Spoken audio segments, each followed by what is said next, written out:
오늘 하나님께서 우리에게 주신 말씀은 창세기서 32장 23절에서 마지막 절까지 봉독하겠습니다.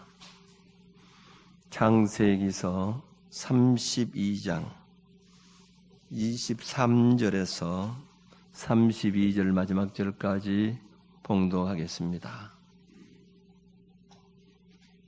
찾으신 줄 알고 봉독하겠습니다. 그들을 인도하여 시내를 건너가게 하며 그의 소유도 건너가게 하고 야곱은 홀로 남았더니 어떤 사람이 날이 새도록 야곱과 씨름하다가 자기가 야곱을 이기지 못함을 보고 그가 야곱의 허벅지 관절을 치매 야곱의 허벅지 관절이 그 사람과 씨름할 때 어긋났더라. 그가 이르되 날이 새려하니 나로 가게 하라. 야곱이 이르되 당신이 내게 축복하지 아니하면 가게 하지 아니하겠나이다. 그 사람이 그에게 이르되 내 이름이 무엇이냐? 그가 이르되 야곱이니이다. 그가 이르되 내 이름을 다시는 야곱이라 부를 것이 아니요 이스라엘이라 부를 것이니 이는 내가 하나님과 및 사람들과 겨루어 이겼음이니라. 야곱이 청하여 이르되 당신의 이름을 알려주소서. 그 사람이 이르되 어찌하여 내 이름을 묻느냐 하고 거기서 야곱에게 축복한지라.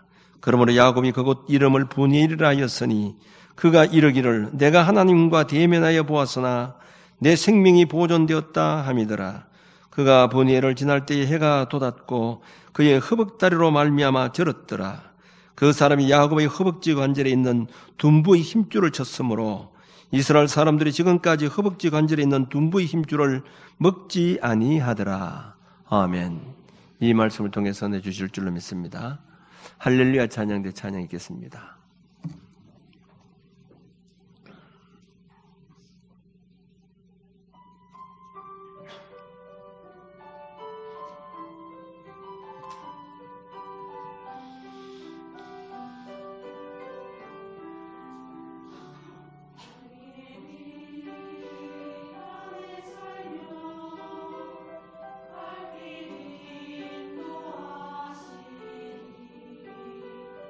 주의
아멘. 감사합니다.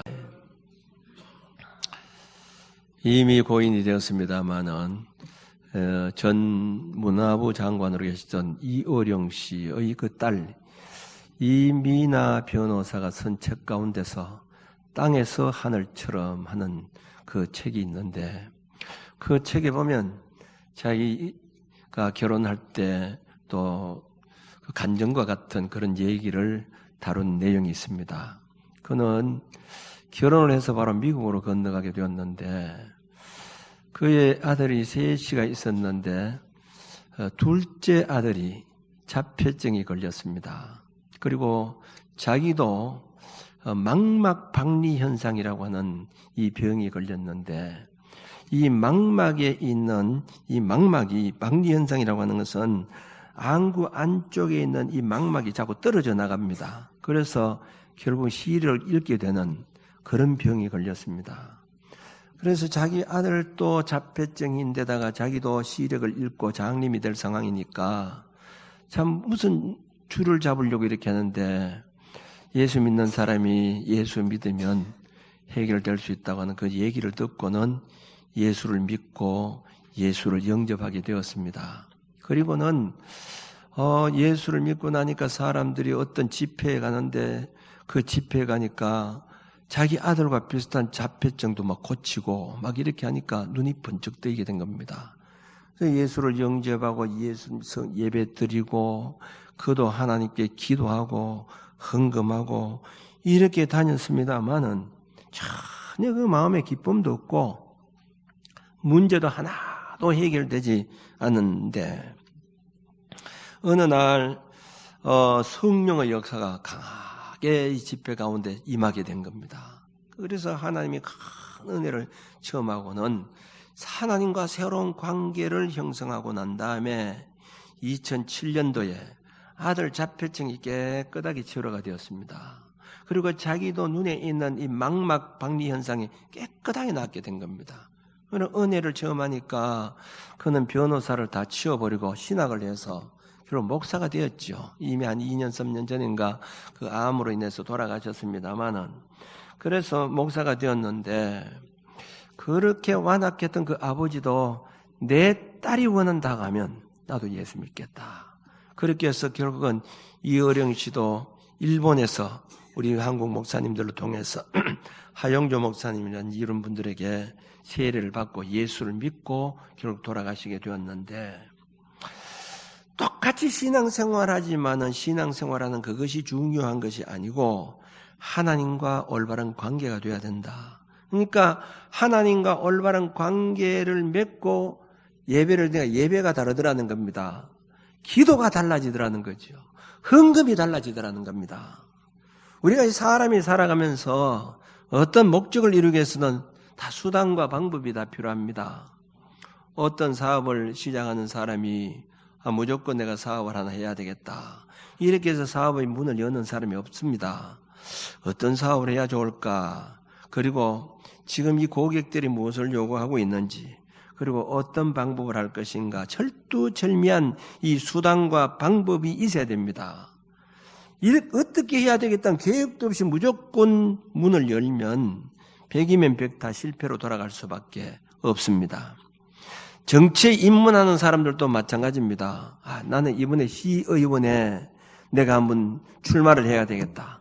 내가 이번에는 국회의원에 출마를 해야 된다. 그 출마한다고 되는 것이 아닙니다. 이미 출마하려고 하면 무슨 계획이 세워야 됩니다. 사람을 어떻게 동원시킬 것인가, 또 지지자를 어떻게 모을 것인가, 예산은 어떻게 확보할 것인가, 그리고 출마 당의 공천을 받기 위해서 어떤 사람을 내가 가까이 해야 될까? 이 수단과 방법이 필요하죠. 어떤 권력에 있는 사람을 만나서 어떻게 하더라도 자기가 그 당에 이제 공천을 받으려고 수단과 방법을 동원해야 되는 겁니다. 무조건 출마하면 되는 것이 아니라 이 말입니다. 모든 일이라고 하는 것은 다 수단과 방법을 동원해야 됩니다. 그러나 우리 예수 믿는 사람들, 우리 성도들에게는 물론 우리에게도 수단과 방법이 필요합니다만은, 그런데 우리 성도들에게는 그 수단과 방법보다 더 우선적인 것이 뭐냐? 하나님과 올바른 관계라는 겁니다. 1:1 제자훈련 가운데 우리가 꼭 읽어야 될 추천 도서가 있는데 속도보다 방향이 중요하다 하는 책이 있죠. 속도보다 방향이 우선이다. 그러니까 뭐 아무리 빨리 간다고 하는 것이 중요한 것이 아니고 어느 방향을 가느냐가 중요한 겁니다. 지옥을 향해서 아마 빨리 가면 어떻게 하겠어요? 속도가 중요한 것이 아니다. 방향이 바른 방향이냐 이게 중요한데 오늘은 겁니다. 순환이 중요한 것이 아니고 관계가 중요하다 이 말씀입니다. 오늘 이 본문 말씀에 보면 야곱이 밧단 아람 라반의 집에서 20년 동안 종살이 하다가 이제 집으로 돌아오게 됩니다. 자기 고국으로 돌아오게 되는데 야곱이 돌아온다고는 소식을 듣고 에서가 400명의 종들을 이끌고 온다는 얘기를 듣게 된 겁니다. 400인을 거느리고 여러분 무슨 목적으로 온다고 생각됩니까? 자, 야곱을 만나기 위해서 칼을 믿고 살아왔던 자답게 강력한 전투를 갖춘 이 부족의 족장으로서 성장한 이 에서가 이 행동은 분명히 자기 동생하고 어떤 화해하는 목적이라기보다는 적대감을 이루는 일종의 자기 과시라고 할 수가 있습니다.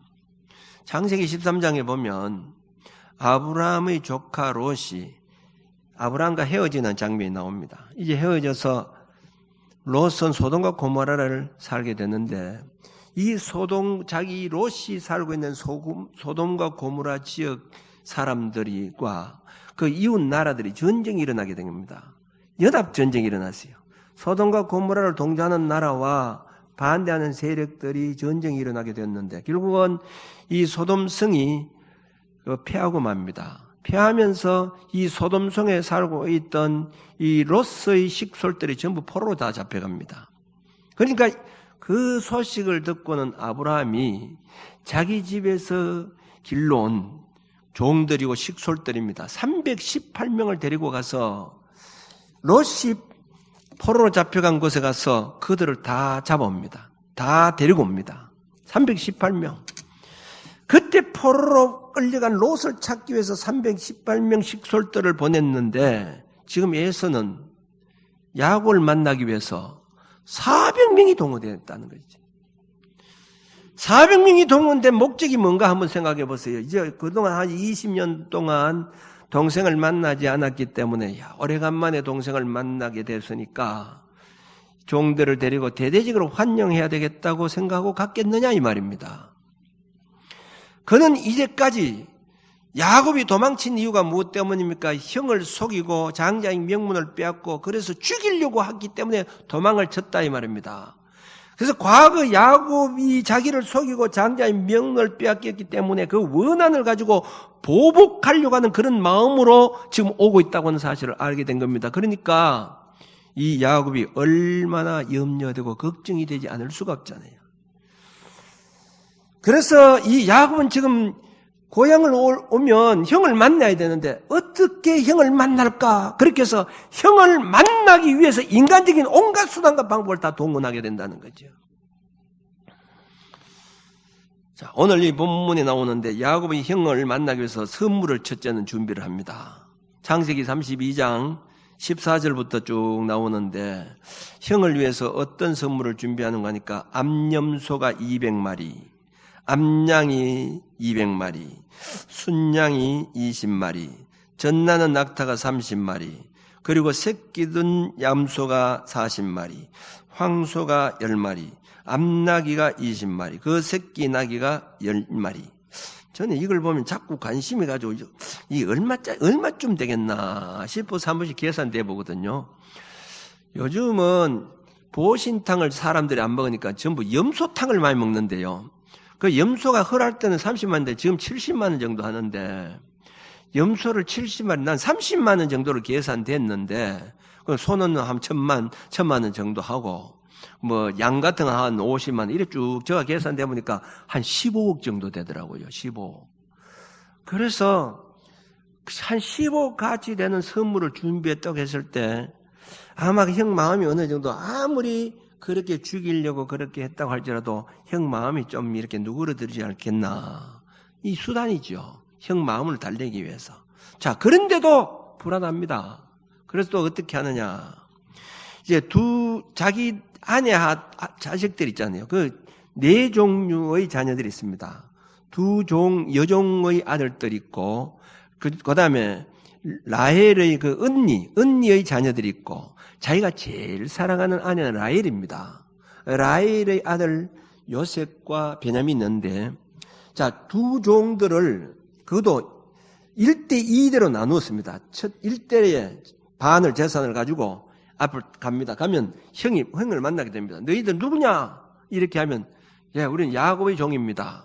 근데 이게 뭐냐? 하면, 우리 주인 야곱께서 형님에게 주려고 이렇게 선물을 준비했습니다. 이렇게 하라는 거예요. 그런데 만일 형이 그걸 안 받고 노발대바가 만일 죽였다. 이렇게 하면 이제 도망칠 계획을 세운 거예요. 성경은 그렇게 기록하고 있어요. 일대가 만일 이렇게 형이 치면 도망가겠다. 이런 계획을 세우게 된 겁니다.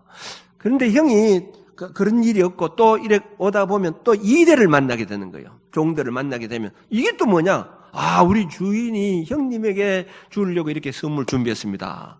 그럼 아무래도 이 예서의 마음이 약간 누그러들지 않겠느냐. 그래도 또 못 믿으니까 자, 자기 여종들의 아들들, 여종과 여종의 아들을 먼저 보내게 된 거예요. 어찌 보면 이 야곱이 아주 참 인간적으로 보면 얍삽한 데가 있어요. 그리고 두 번째는 좀 덜 사랑하는 레아와 레아의 아들을 먼저 보냅니다. 맨 마지막에 사랑하는 라헬과 자기 요셉과 베냐민을 보내고, 그리고 자기가 제일 늦게 갑니다. 그 제일 늦게 갔다고 하는 것도 얼마나 야곱이 참 수단이 좋은 사람입니까? 그래도 마음이 안 놓이는 겁니다.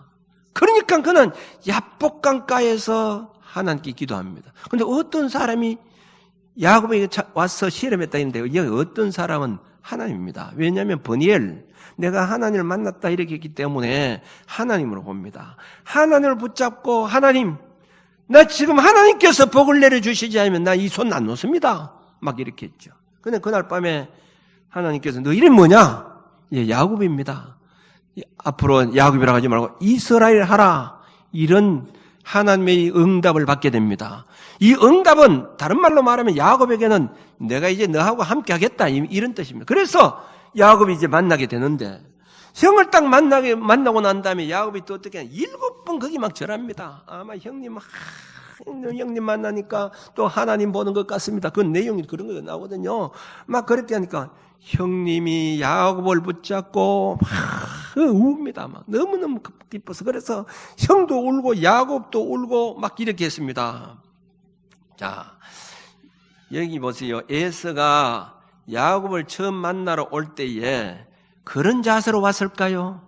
오래간만에 오는 이 야곱을 만나서 지금 기쁘게 이제 내가 만나야 되는 그런 마음으로 온 것이 아니라 이 말입니다. 그런데 에서가 이렇게 달라진 이유가 무엇 때문이었느냐는 거지요. 야곱이 형 에서를 만나기 위해서 온갖 수단과 방법을 다 동원하고 그 선물을 많이 준비했기 때문에 그 선물 때문에 사람이 싹 넘어져가지고 저렇게 했을까? 그게 아니라는 겁니다. 하나님께서 이 예서의 마음을 움직이게 하셨다 이 말입니다. 바꾸어 놓았다 이 말입니다. 하나님과의 관계라는 거죠. 하나님과 관계. 야곱이 약복강에서 하나님과 귀한 것으로 인해서 이렇게 에서의 마음이 달라졌다고 하는 것이죠. 야곱의 수단이 아니라 야곱과 하나님과의 관계가 바로 되었기 때문이라는 것을 우리는 알아야 합니다. 사람들은 무엇을 하든지 수단과 방법을 다 동원합니다. 물론 수단이 필요 없다는 것이 아닙니다. 무엇을 하든지 수단이 필요하고 방법이 필요합니다. 그러나 우리 성도들은 수단과 방법보다 더 중요한 것이 뭐냐? 하나님과의 관계, 올바른 관계에 있느냐? 이게 중요하다는 거예요. 여러분, 예수 안 믿는 사람들이 무슨 하나님과 올바른 관계가 있을 필요가 뭐 있겠어요? 그러나 우리 성도들에게는 하나님과 관계가 최우선적이다. 우리가 예배를 드리는 것도 마찬가지고, 기도하는 것도 마찬가지고, 구제하는 것도 헌금하는 것도 마찬가지입니다. 예배 얼마나 중요합니까? 기도 얼마나 중요합니까? 헌금 얼마나 중요합니까? 그러나 예배 드리고 기도하고 헌금하는 이거보다 우선이 뭐냐? 하나님과 관계가 바로 돼야 된다 이 말입니다. 그래야만이 기도도 받으시고 예배도 받으신다는 거죠. 이사야 59장 1절 2절 말씀 보면 여호와의 손이 짧아 구원하지 못하심도 아니요 귀가 둔하여 듣지 못하심도 아니라 오직 너희 죄악이 너희와 너희 하나님 사이를 갈라놓았고 너희 죄가 그의 얼굴을 가리워서 너희에게 듣지 않으시게 하려 함이니라. 죄로 인해서 하나님과 관계가 파괴된 후에 아무리 기도해도 안 듣는다는, 하나님께서 귀가 둔해서 안 듣는 것이 아니라는 겁니다. 뭡니까? 죄로 인해 관계가 파괴됐다는 겁니다. 관계가 파괴된 후에 아무리 기도해봐도 소용이 없다 이 말입니다. 여러분은 성도들이 기도 생활하지 않습니까? 기도보다 더 우선적인 하나님과 관계입니다. 또한 예배도 마찬가지라는 거죠. 예배도 우리가 하나님과 관계를 회복해야 된다는 거죠. 말라기서 1장 10절 말씀 보면 만군의 여호와가 이르노라 너희가 내 제단 위에 헛되이 불사르지 못하게 하기 위하여 너희 중에 성전 문을 닫을 자가 있었으면 좋겠도다. 내가 너희를 기뻐하지 아니하며 너희가 손으로 드리는 것을 받지도 아니하라. 이 뭔가 그러니까 성전에서 예물 드리는 것, 이 제발 좀 문 닫아 버렸으면 좋겠다. 내 안 들었으면 좀 좋겠다 이 말입니다. 얼마나 비극적이에요. 예물을 드리고 와서 하나님 앞에 예물을 드리려고 하는데 하나님께서 그 예물 안 받겠다는 겁니다. 그리고 성전 문 닫았으면 좋겠다. 들어오지 마라 이 말입니다. 왜 그랬을까요? 이 말라기 때 사람들이 하나님과 11조를 도둑질하고 그러므로 하나님과 관계가 단절된 속에서 아무리 귀한 재물을 가져와 봐도 안 받는다는 겁니다. 도둑놈들을 너하고 내 상대하지 않는다 이 말입니다. 심각한 문제 아닙니까? 어떤 사람이 만일 저한테 나 돈이 그만이 없습니다. 근데 100억을 빌리러 왔어요. 100억을. 자, 그래서 내가 100억을 빌려줬습니다. 또 이거 잘못 듣고는 야 목사님이 100억 빌려줬다 하더라도 또 이런 소리 하지 말고요. 100억을 빌려줬어요. 그리고 그 사람이 언제 갚겠다고 했어요. 100억을 줬어요. 그런데 이 사람이 줄 생각을 안 하는 거야. 줄 생각을. 당신은 며칠 있다가 100억 준다고 했잖아. 그러니까 안 주는 거야. 안 주는 거. 자, 그 사람하고 내하고 어떤 사이가 되겠어요? 이제는 내가 100억이 아니고 몇천억이 있기 때문에 100억은 별거 다 일어나서 아이고 이제 저 사람하고는 이제 단절해야 되겠다. 이런 생각을 하고 있는데 또 왔어요. 또 왔어. 목사님 또 한 10억만 좀 빌려주세요. 그러면 어떻게 하겠느냐 이 말입니다. 그 얘기하기 전에 먼저부터 해놓고 해라. 내하고 당신하고는 벌써 이게 지금 갈라졌는데 지금 그 얘기 내 듣겠느냐 이 말입니다. 말라기 때가 바로 그랬다 이 말이에요. 사람들이 하나님 그 도둑질해 놓고 와가지고 예물을 드리고 이렇게 하니까 그 예물 내가 안 받는다는 겁니다. 취하라는 거죠. 문 닫아 버리라는 거죠. 하나님과 관계가 우선이라 이 말입니다. 예배를 드리기 전에 하나님과 관계가 우선돼야 된다 이 말입니다. 나라와 나라끼리 전쟁하는 것도 마찬가지입니다. 물론 안 믿는 나라들은 지금 우크라이나하고 러시아가 전쟁을 합니다만은 예수 믿는 나라와 그 당시 하나님의 선민이 이스라엘 백성들과 다른 나라와 전쟁 때를 말합니다. 다른 나라와 전쟁 때는요. 어떤 무기를 갖출 것인가, 얼마나 많은 인원을 동원할 것인가, 이게 중요한 문제가 아니었습니다. 항상 이스라엘 백성들에게는 하나님과 관계가 우선이었어요. 하나님과 관계가 우선되면 전쟁을 치는 어떤 물자가 부족해도 이길 수가 있었어요. 그러나 하나님과 관계가 바로 되지 못하면 아무리 철두철미하게 계획을 세워도 다 실패로 돌아갔다 이 말입니다. 자, 이스라엘 백성들이 애굽에서 나왔을 때 맨 처음 그들이 점령한 지역이 여리고성입니다. 자, 여리고성을 어떻게 점령했습니까? 하나님께서 매일 이스라엘 백성들에게 한 바퀴씩 돌아라고 이렇게 얘기합니다. 이게 어떻게 전쟁에서 싸울 수 있는 사람들의 방법입니까? 그래서 매일 돌고 마지막 날 7번째 돌고 나니까 여리고성이 다 무너져 버렸습니다. 승리하도록 해주셨다 이 말. 여러분 그 여리고성을 치기 위해서 무슨 무기를 갖추었습니까? 수단과 방법이 뭐가 있습니까? 아무것도 없어요. 하나님과 관계가 바로 되니까 그 여리고성을 분명히 승리하게 된 겁니다. 그런데 아이성 전쟁을 할 때는 어떻게 됐습니까? 조그만 성이 있었는데 아이성은 너무 작기 때문에 한 3,000명 정도만 보내면 되겠다. 그래도 충분히 이길 수 있겠다. 이렇게 해서 보냈는데 군인들이 30명이 죽고 패하고 말았습니다.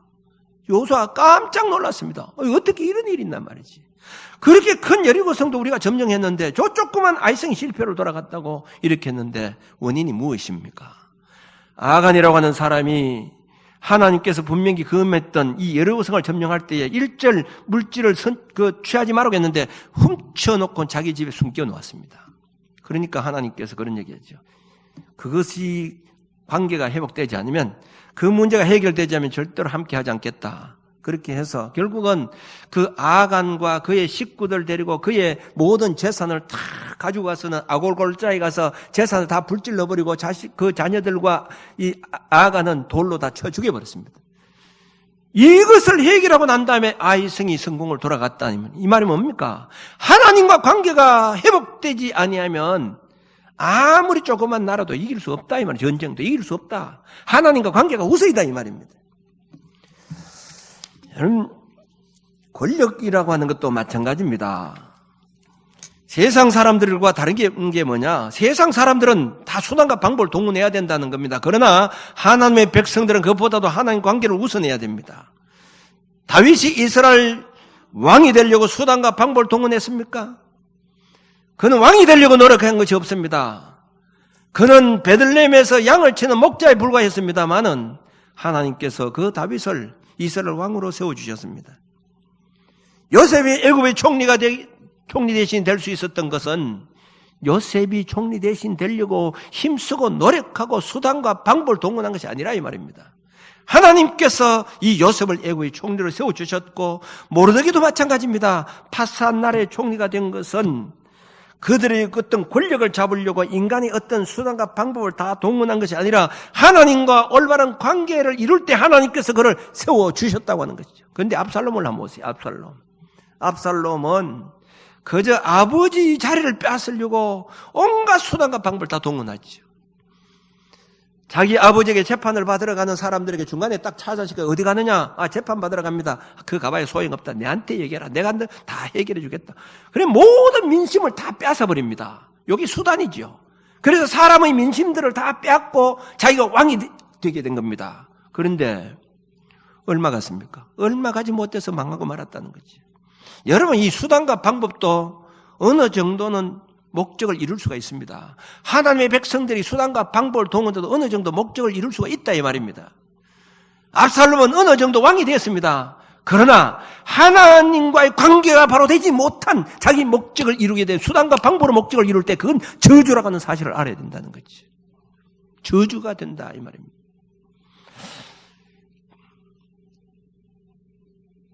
사업하는 것도 마찬가지입니다. 사업도. 창세기 보면 홍수 위에 창세기 11장에 사람들이 시날평지에서 하늘 꼭대기까지 닿으려고 하는 그런 탑을 세우려고 노력했습니다. 그리고는 그 자연석을 한 것이 아니고 진흙을 가지고 벽돌을 굽어서 이렇게 이제 탑을 세웠는데, 그런데 결국은 이 탑은 세워지지 못하고 그냥 중단하고 말았습니다. 그들이 중단된 원인이 무엇 때문이라고 생각합니까? 기술 부족이겠습니까? 재료 부족이 때문이겠습니까? 예산 부족이겠습니까? 그것이 아니라 하나님과 관계가 잘못됐다 이 말. 다시 말하면 하나님의 뜻이 아니다 이 말입니다. 하나님이 원치 않는 일이다 이 말입니다. 그렇기 때문에 그들은 분명히 기술도 있었고 모든 재료가 다 됐지만은 탑이 중단되고 말았다고 하는 것이죠. 라반을 한번 보세요. 오늘 이 본문에 나오는 야곱의 외삼촌 라반. 이 라반은 부자 되려고 얼마나 일을 썼는지 모릅니다. 그래서 자기 조카를 데려놓고는 10번이나 품상을 속아면서, 왜 10번 속이는 이유가 뭐 때문이겠습니까? 돈 많이 벌려고, 부자 되려고. 그렇게 해서 열심히 해서 떼돈 벌려고 이렇게 했죠. 이렇게 해서 속여가면서 했는데 어떻게 되느냐 이 말이에요.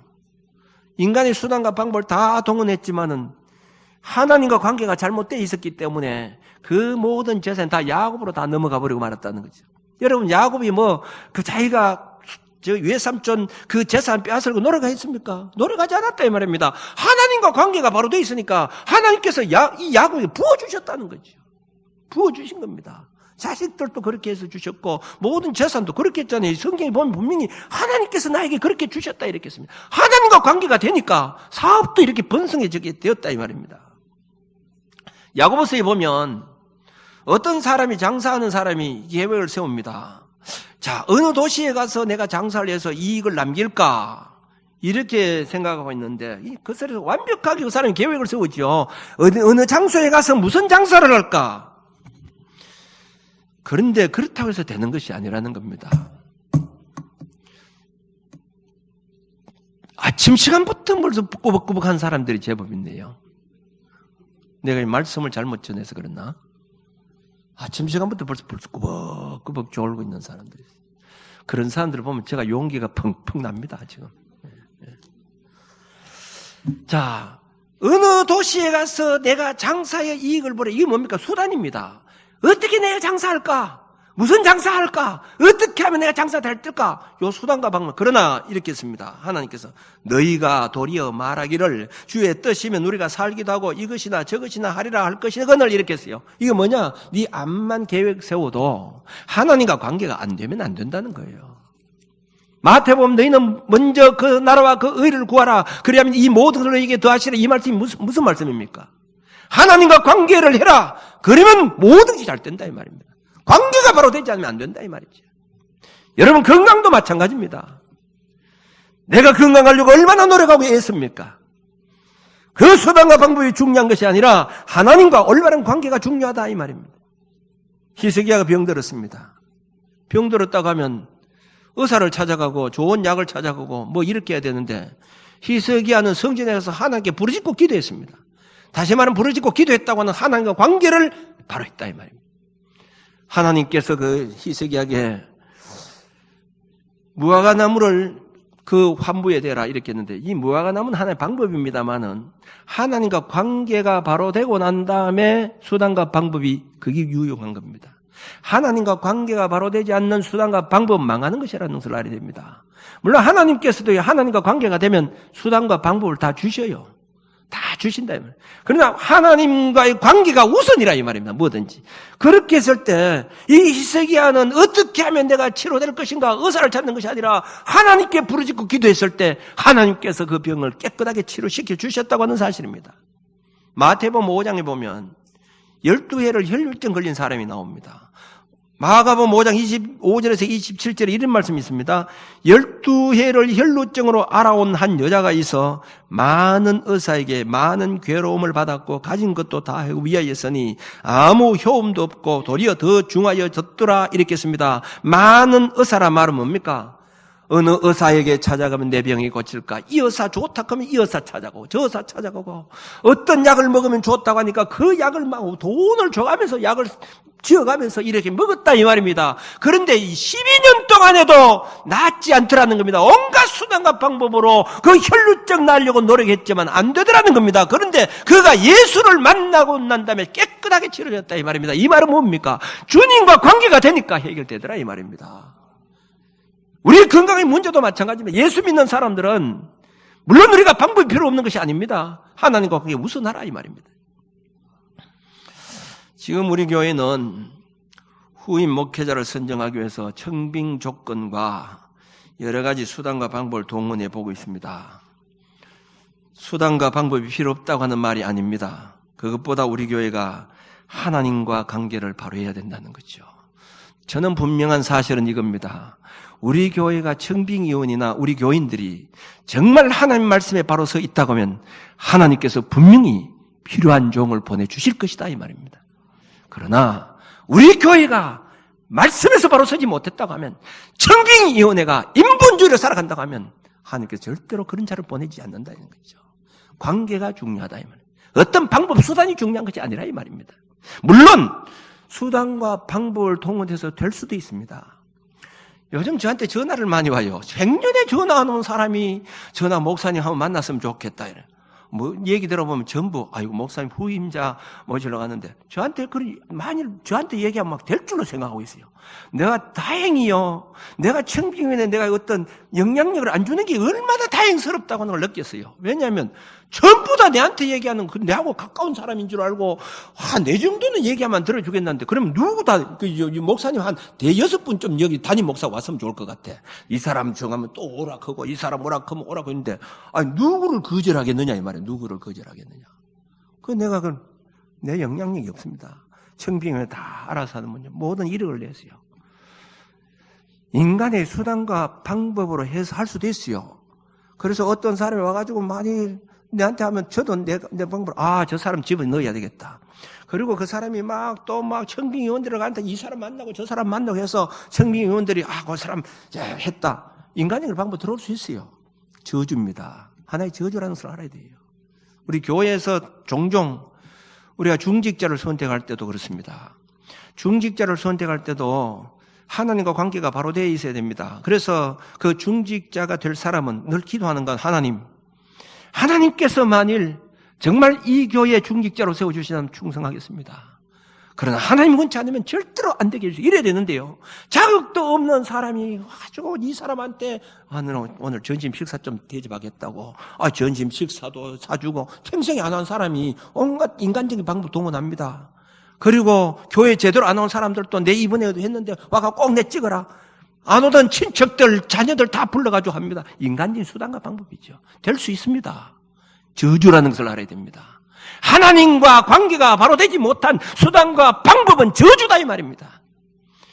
그렇다고 해서 수단과 방법을 무시하라는 것이 아닙니다. 하나님과 관계가 바로 될 때 하나님께서 그때 우리에게 수단과 방법을 주신다고 하는 것을 여러분 꼭 깨달으시기를 바랍니다. 우리 성도들이 다른 것이 뭡니까? 세상 사람들과 다른 것이 뭐냐 이 말입니다. 세상 사람은 하나님을 모르는 사람들이기 때문에 그들은 세상적인 방법과 수단을 우선해야 됩니다. 그러나 우리 성도들은 그것이 우선이 아닙니다. 하나님과 관계가 우선이라고 하는 것을 알아야 됩니다. 무엇을 하든지 수단을 앞세우면 안 됩니다. 장사를 해도 그렇습니다. 장사를 해도 하나님 이 장사하면 먼저 이 장사 때문에 내가 하나님과 관계가 멀어지지 않도록 도와주세요. 하나님, 하나님께서 함께 주셔야 됩니다. 하나님과 관계를 우선해라 이 말입니다. 혹시 정치를 하는 사람들도 마찬가지입니다. 자기 수단과 방법 동원하지만 하나님과 관계를 바로 하고 하라 이 말입니다. 건강의 문제도 마찬가지입니다. 모두가 마찬가지라 이 말입니다. 자, 오늘 이 본문을 다시 돌아갑니다. 야곱이 지금 에서를 만나려고 합니다. 에서가 400명을 데리고 온다고 합니다.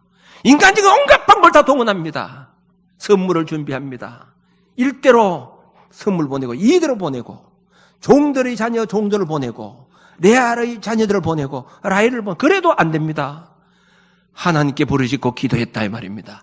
이 방법이 다 중요한 것이 아니라 이 말입니다. 하나님과 관계가 바로 돼야 된다 이 말입니다. 그 하나님과 기도를 하나님 나에게 복을 주시지 않으면 이 말은 하나님과 관계를 바로 하려겠다는 거죠. 그렇게 되었을 때에 에서의 마음이 완전히 달라져 버리고 말았다고 하는 것이죠. 사랑하는 성도 여러분, 우리는 무엇을 하든지 마찬가지입니다. 장사를 하는 사람, 또 학생들이 공부를 하든지 건강의 문제를 하든지 무슨 문제든지 먼저 하나님 관계를 돌아보시길 바랍니다. 하나님과 관계를 바로가 난 다음에 하나님께서 주신 수단과 방법으로 모든 일을 진행해 나갈 수 있는 저와 여러분들이 되어주시길 바랍니다.